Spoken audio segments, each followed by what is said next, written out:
Hello friends, this is Abhijeet and you are watching watch channel. दोस्तों, आज हम बात करेंगे वॉल टू वॉल मूवी के बारे में।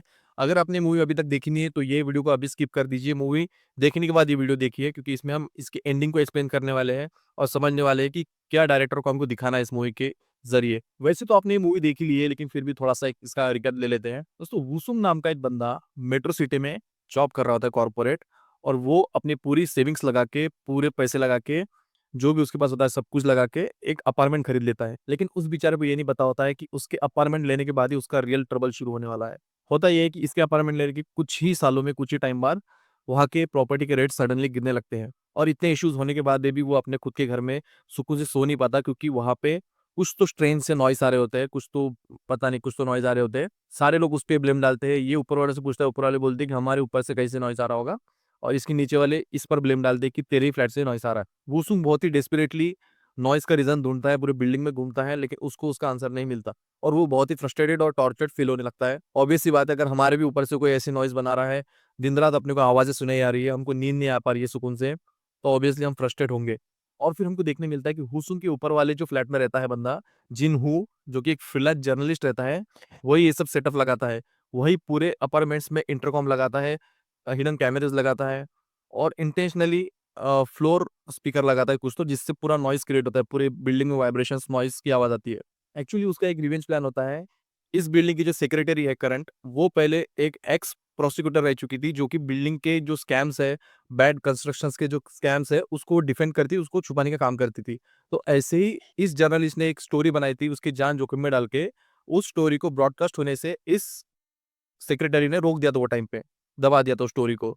तो उसी का रिवेंज लेने के लिए यहाँ पे आता है। और इसमें बेचारा वुसुंग एक बस प्यादा बन के रह जाता है। दरअसल जिनहू वुसुंग को ऐसा फ्रेम करना चाहता था कि कॉमन मैन, कर्जे में डूबा हुआ, स्ट्रेस से, नॉइज से परेशान, पागल हो चुका है। और इससे ये होता है कि अगर जिनहू उसका प्लान कामयाब करने के लिए जो भी चीजें करता, जैसे उसके घर में घुस जाता सेक्रेटरी के, या कुछ भी उससे हो जाता, गलती हो जाती, तो वो इस पे ब्लेम डाल सके इजीली, और सब लोग इस पे यकीन कर सके इजीली। और आगे हम देखते हैं कि हुसुंग जब वो जर्नलिस्ट के फ्लैट में इन्वेस्टिगेशन करते हुए फंस जाता है, छुप जाता है, तब वहाँ पे उसकी नीचे वाली जो टेनेंट होती है, जो हमेशा उसकी कंप्लेंट कर रही होती है, वो वहाँ पे आ जाती है।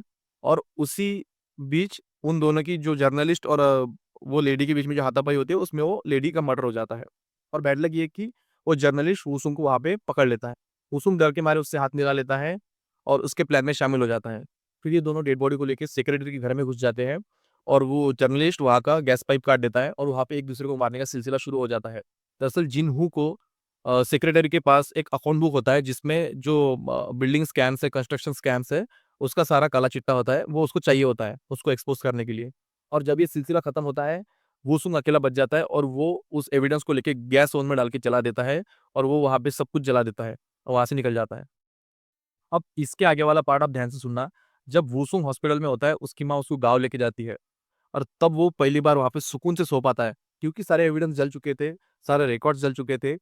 तो ज़्यादा कुछ लंबा केस चला नहीं, और ये हमको वापस से उनके अपार्टमेंट में जाते हुए दिखते हैं।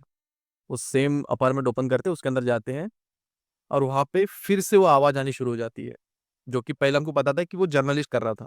तो अभी आवाज़ कहाँ से आ रही है? इसका आंसर मैंने एक आर्टिकल में पढ़ा, जहाँ पे डायरेक्टर का ये कहना है कि हमेशा आवाज़ें दीवारों से नहीं आएगी, कुछ आवाज़ें हमारे अंदर से भी आएगी। तो इस बार ये जो आवाज़ आ रही है, ये साइकोलॉजिकली उसके दिमाग से आ रही है, क्योंकि ये थोड़े टाइम के लिए गाँव गया, वहाँ पे वो पहली बार सुकून से सो पाया, बिना किसी स्ट्रेस के, बिना किसी टेंशन के। और जब ये वापस उसी अपार्टमेंट में आता है, तो फिर से उसकी वही घिसी-पिटी लाइफ शुरू हो जाती है। स्ट्रेस, कर्ज़ा, सोसाइटी के एक्सपेक्टेशंस। और वो जो लास्ट में हँसता है, वो एक्चुअली सिस्टम पे हँस रहा होता है कि कैसे वो हमको चलाते हैं, कैसे ये चीज़ें बैकएंड में काम करती है, उसको रियलाइज़ेशन हो जाता है उसका। अगर आपको ये एक्सप्लेनेशन वीडियो अच्छा लगा हो, मेरे कमेंट बॉक्स में आके बताएँ। अगर आपको इसके एंडिंग को लेके और कोई थॉट्स हो, तो वो भी मेरे कमेंट बॉक्स में आके बताएँ।